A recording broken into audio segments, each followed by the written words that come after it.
এই যে গুরুত্বপূর্ণ সুন্নতটা, যে রোজার ঈদে আমরা মিষ্টদ্রব্য কিছু আহার করে ঈদগাহে যাইতাম, আর কোরবানির ঈদে না খেয়ে ঈদগাহের মধ্যে যাব, আর ঘরের মধ্যে এসে কোরবানির পশুর গোশত এইটার দ্বারা আমরা কি করব, আহার শুরু করব। এই সুন্নাতটা মাফকুদ হওয়ার, ছুটে যাওয়ার অন্যতম একটা কারণ হলো ঈদের নামাজ আদায়ে বিলম্ব করা। এটা একটা ব্যাপক রোগ, বিশেষ করে গ্রাম অঞ্চলের মধ্যে। শহরের মধ্যেও বলা চলে একই অবস্থা। একটা হইলো ঈদের নামাজের বৈধ সময়, এইটা তো অবশ্যই সূর্যোদয়ের পর থেকে, অর্থাৎ ইশরাকের সময় শুরুর পর থেকে নিয়ে আপনার সূর্য ঢলে যাওয়া দুপুরে যে মাকরু ওয়াক্ত, এটা আসা পর্যন্ত যে কোনো সময়ের মধ্যে পড়ে নিলেই হবে। বাকি মানে মুস্তাহাব সময় কোনটা, কোন সময়ের মধ্যে নবী করিম সাল্লাল্লাহু আলাইহি ওয়াসাল্লাম ঈদের নামাজ আদায় করতেন?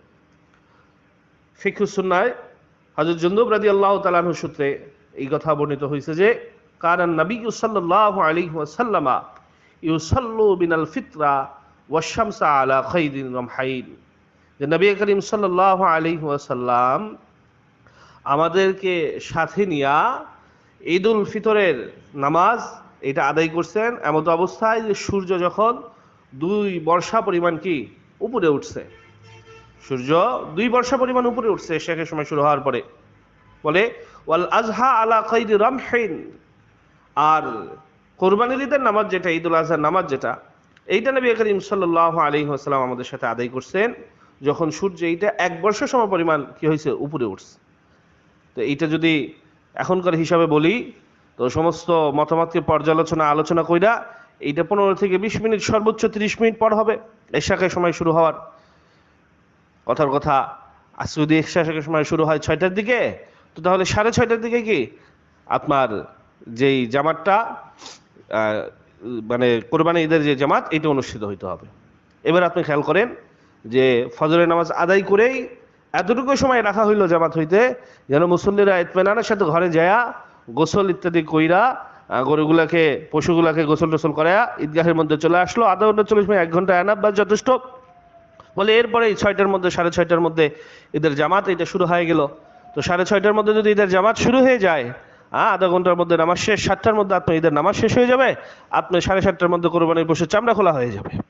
আর আমাদের হচ্ছে কি, নামাজ শুরু হইতে হইতে 9টা, 10টা, 11টা, এই আল্লাহ, এই পশু জবাই হইতে হইতে আরো কতক্ষণ।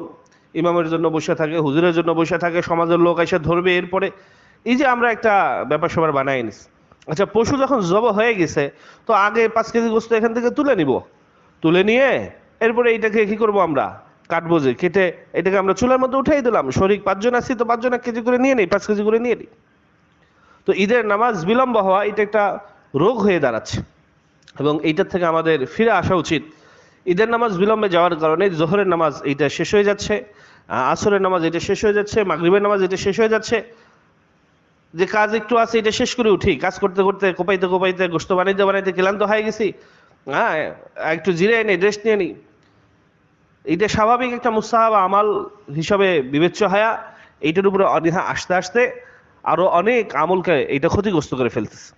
তো এই জন্য এই জায়গাটার মধ্যেও আমাদের একটা সংশোধনী দরকার, যে ঈদের নামাজ এটা আগে আগে হবে, ঈদের নামাজ এটা বিলম্বে হবে না। যত দ্রুত ঈদের নামাজের জামাতের ব্যবস্থা করা যায়।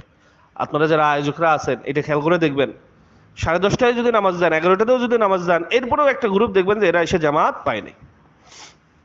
তো আপনি যদি 6:30টায় জামাত দেন, তো দেখবেন ওই গ্রুপটাই জামাত পাচ্ছে না। লোকজন অভ্যস্ত হয়ে যাবে একটা সময় বেঁধে দেওয়া, এবং ঠিক 1 সেকেন্ডও দেরি হবে না, ওই সময়ই ইমাম সাহেব দাঁড়ায় যাবে। কে আসলো কে আসলো না এটা কি দেখার নেই।